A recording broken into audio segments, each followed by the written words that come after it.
अब मास्क ना पहना तो फौज पहनाएगी। वजीर आजम ने कोरोना SOPs पर अमल दरामद के लिए फौज तलब कर ली। कहते हैं एहतियात ना की तो भारत जैसे हालात होंगे। सूरत हाल खराब हुई तो शहर बंद करना पड़ेंगे। मुझे लोग आज कह रहे हैं लॉकडाउन कर दो। लॉकडाउन किया तो मईशत बैठ जाएगी। लॉकडाउन इसलिए नहीं कर रहा क्योंकि गरीब मजदूर तबका मुतासिर होगा। इमरान खान ने कहा मास्क पहनने से आधा मसला हल हो जाएगा। शहरी कोरोना SOPs पर अमल दरामद को यकीनी बनाएं। हम वैक्सीन के हुसूल की पूरी कोशिश कर रहे हैं। भारत से वैक्सीन लेने का फैसला किया था, लेकिन अब वहाँ इतने बुरे हालात हैं कि वो किसी को वैक्सीन नहीं दे रहे। चीन से वैक्सीन मांगी है, लेकिन वहाँ भी तलब बहुत ज्यादा है। दुनिया में हर जगह वैक्सीन की कमी है। अगर वैक्सीन आ भी जाए तो उसका असर होने में 1 साल का अरसा लगेगा।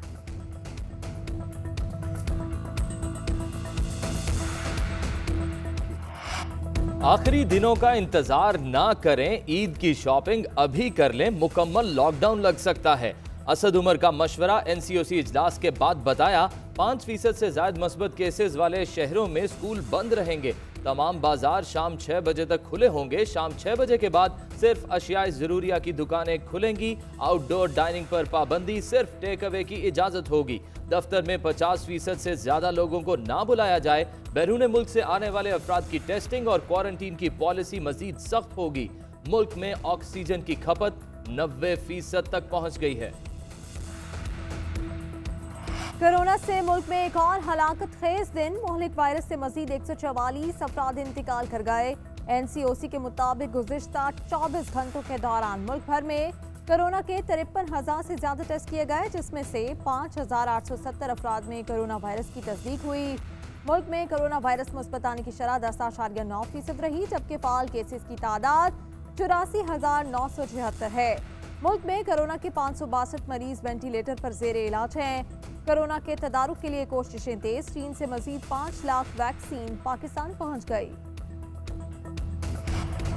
कोरोना के मुस्बत केसेस की शरह बढ़ने लगी। 24 घंटों के दौरान लाहौर में मुस्बत केसेस की शरह 19% रही। बहावलपुर में 23% और फैसलाबाद में 16% रही। खैबर पख्तूनख्वा में भी मुस्बत केसेस की शरह में मुसलसल इजाफा। मर्दान में शरह सबसे ज्यादा 30% तक पहुंच गई। पेशावर में 15% रही। बलूचिस्तान में कोरोना वायरस फैलने की शरह 10.83% तक पहुंच गई। वजीर आला सिंध के मुताबिक सूबे में कोरोना मुस्बत केसेस की शरह 8.9% तक पहुंच गई। कराची और हैदराबाद में केसेस का इस तरह बढ़ना परेशान कुन है। एहतसाब अदालत ने साबिक वजीर आजम नवाज शरीफ की जायदाद नीलाम करने का हुक्म दे दिया। अदालत ने डिप्टी कमिश्नर लाहौर और शेखुपुरा को 60 रोज के अंदर रिपोर्ट पेश करने की हिदायत कर दी। नैब रावलपिंडी की जानिब से नवाज शरीफ की जायदाद नीलामी के लिए दायर दरख्वास्त एहतसाब अदालत ने मंजूर कर ली। अदालत के फैसले के मुताबिक नवाज शरीफ की जहां जहां जायदाद है, मुतल्लिका सूबाई हुकूमत उसे नीलाम कर सकेगी। जायदादें नीलाम करके रकम कौमी खजाने में जमा कराई जाए। चेयरमैन SCCP को नवाज शरीफ के 4 कंपनीज में शेयर्स फरोख्त करने की हिदायत। शेयर्स की फरोख्त से हासिल रकम कौमी खजाने में जमा कराई जाए। राना सनाउल्लाह कहते हैं फैसले को चैलेंज करेंगे। कौमी असम्बली में अपोजिशन लीडर शहबाज शरीफ को 6 माह 25 दिन बाद रिहाई मिल गई। राना सनाउल्लाह और दीगर लीगी रहनुमा रोपकार लेकर कोट लखपत जेल पहुंचे। शहबाज शरीफ ने कोरोना के बायस कारकुनों को इस्तेकबाल के लिए मना किया। कारकुन फिर भी पहुंच गए, फूल बरसाए। शहबाज शरीफ गाड़ी से निकलकर कारकुनों के नारों का जवाब देते रहे। काफिला मॉडल टाउन पहुंचा तो मरियम नवाज ने शहबाज शरीफ का इस्तेकबाल किया। घर पहुंचने पर दोनों भाइयों के दरमियान टेलीफोनिक गुफ्तगू हुई। कमाल ढिठाई है। मुहज़्ज़िब मुआशरों में जमानत पर आए मुल्ज़िमान मुंह छुपाते हैं और ये बेशर्मी से फूल निछावर करा रहे हैं। शहजाद अकबर का रद्द अमल, कहा 7 अरब की मनी लॉन्ड्रिंग की। जाली TT का मुल्जिम और जाली ट्रस्ट डीड वाली सजा याफ्ता मुजरिमा कौम को जमानत के बाद अपनी फर्जी उसूल परस्ती और सजा याफ्ता भाई से वफादारी का बयानिया बेचने की कोशिश करेंगे। लेकिन ये आज भी एवनफील्ड अपार्टमेंट्स के मनी ट्रेल या मंजूर पापड़ वाले से अपना रिश्ता बताने से कासिर होंगे। फिरदौस आशिक अवान कहती हैं जमानत किसी की बेगुनाही का पैरामीटर नहीं, केस चलता रहेगा। शहबाज शरीफ की कनीजें और दरबारी रिहाई पर बगलें तो बजा रहे हैं, मगर अदालत में किसी बात का जवाब नहीं दे सके। मरी में पंजाब हाउस को कोहसार यूनिवर्सिटी में तब्दील कर दिया गया। वजीर आजम इमरान खान ने इफ्तिताही तकरीब से खिताब में कहा आलीशान गवर्नर हाउस को एक फैमिली ने अपनी जाती मलकियत बनाया हुआ था, अब ये आवाम के लिए इस्तेमाल होगा। यूनिवर्सिटी के कयाम से सियाहत को फरोग मिलेगा। पाकिस्तान बदलने वाला है, सारे इलाके तरक्की करेंगे। सोशल मीडिया की बदौलत सियाहत में इजाफा हो रहा है। सियाहत के फरोग से मुल्क में मुआशी इनकलाब आएगा। मुल्क में ज़राअत की तबाही, बिलावल भुट्टो हुकूमत पर बरस पड़े। शर्म का मकाम है, ज़रूरी मुल्क ग़ज़ाई अजनास दरामद कर रहा है। कॉटन की पैदावार 34% गिरकर कम तरीन सतह पर आ गई। टेक्सटाइल की सनत तबाही के खतरे से दो चार है। हुकूमत ने पॉलिसी न बदली तो एहतजाज में किसान हमारा हरावल दस्ता होंगे। किसान परेशान है, इमरान खान सब अच्छा का राग अलाप रहे हैं। कौमी असम्बली का इजलास फिर हंगामा आराई की नजर हो गया। फ्रांसीसी सफीर की मुल्क बदरी पर बहस न हो सकी। स्पीकर ने कहा, रूल्स के मुताबिक ऐवान चलाने दें, बाद में मौका दूंगा, पहले वक्फा सवालात पूरा होने दें। बोलने की इजाजत न मिलने पर अपोजिशन अरकान ने स्पीकर डाइस का घेराव कर लिया। अपोजिशन अरकान लब्बैक या रसूल अल्लाह के नारे लगाते रहे। डेप्यूटी स्पीकर ने इजलास गैर मुय्यना मुद्दत के लिए मुलतवी कर दिया। हुकूमती अरकान का भी फ्रांसीसी सफीर की मुल्क बदरी का मुतालबा।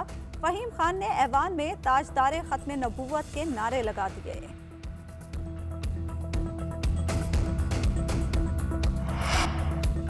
हमने एहतजाज किया तो इजलास मुलतवी करके राह फरार इख्तियार कर गए। एजेंडे से तहफ़्फ़ुज़ नामूस रिसालत की करारदाद को निकाल दिया गया।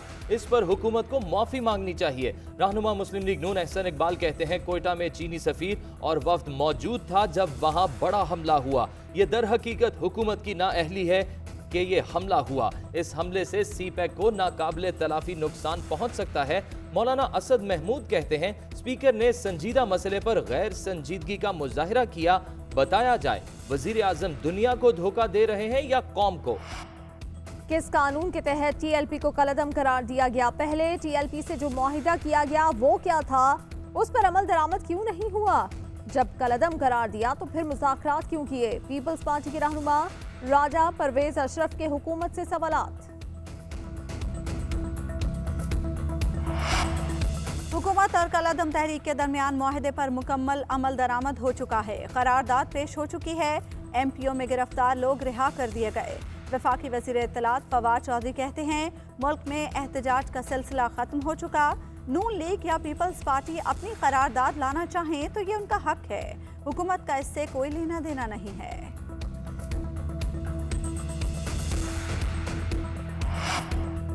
शाहिद खाकान अब्बासी अपने मौक़िफ़ पर डट गए। स्पीकर कौमी असम्बली को जल्द जवाब देने का ऐलान। कहते हैं, ऐवान बात करने के लिए होता है। मैंने जो कहा वो जज्बात में नहीं बल्कि हकीकत में कहा। कोई बात नहीं करने देगा तो उसके लिए मेरे पास कोई इज्जत नहीं। सुप्रीम कोर्ट के फैसले में कोई गलती नहीं। सरीना ईसा का केस एफबीआर भिजवाने की वजह तनाज़े का हल था। हुकूमती वकील के फाइज ईसा केस में दलाइल। वफाकी हुकूमत के वकील आमिर रहमान के दलाइल के दौरान जस्टिस फाइज ईसा की बार बार मुदाखलत। काजी साहब आमिर रहमान शरीफ आदमी हैं, उन्हें बोलने दें। जस्टिस मंजूर मलिक का जस्टिस फाइज ईसा से मुकालमा। जी, बुरा तो सिर्फ मैं हूँ। जस्टिस फाइज ईसा का जवाब, कहा मुझे बार बार रगड़ा लगाया जा रहा है। आप चाहें तो 2 साल के सुनते हैं। हमारी जिंदगियां तो 2 साल से तबाह हो चुकी हैं। हुकूमत ने हक समझ लिया है कि हमारी जिंदगी तबाह करे। जस्टिस मंजूर मलिक ने कहा, तहम्मुल से बैठें, आपकी टेंशन हम समझते हैं, हमें काम करने दें। वज़ीर आज़म इमरान खान और जहांगीर तरीन के राब्ते बहाल कराने के लिए सीनियर पार्टी रहनुमा मुतहरिक। 8 तारीख के तयन का इम्कान। जहांगीर तरीन ने इस्लामाबाद में डेरे डाल लिए। मजीद अरकान कौमी और सूबाई असम्बलियों से राब्ते। वफाकी वज़ीर सैफरान साहबजादा महबूब सुल्तान ने भी अपना वज़न जहांगीर तरीन के पलड़े में डाल दिया। जहांगीर तरीन को 15 MNAs और 25 MPAs की हिमायत हासिल हो चुकी। गवर्नर पंजाब चौधरी सरवर से जहांगीर तरीन ग्रुप के अहम रहनुमाओं की मुलाकात। राजा रियाज और दीगर ने गवर्नर पंजाब को अपने तहफ़्फ़ुज़ात से आगाह किया। आपके तहफ़्फ़ुज़ात दूर किए जाएंगे, गवर्नर पंजाब की गुफ्तगू। इस्लामाबाद हाई कोर्ट ने A और O लेवल इम्तिहानात मुलतवी करने की दरख्वास्त मुस्तरद कर दी। चीफ जस्टिस अतर मिनल्लाह ने रिमार्क्स किए कि 9 दरख्वास्त गुजार हज़ारों तलबा के नुमाइंदे तो नहीं हो सकते।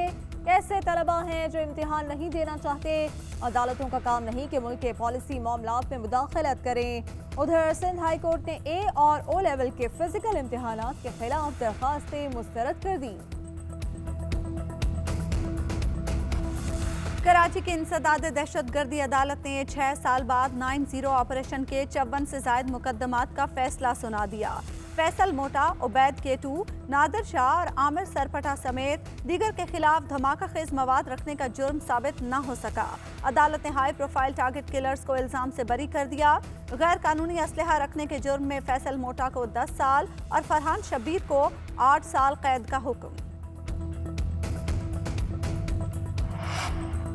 रमजानुल मुबारक में महंगाई के नए रिकॉर्ड बन गए। आटा, घी, दालें, फल और खजूरें आवाम की पहुंच से दूर निकल गईं।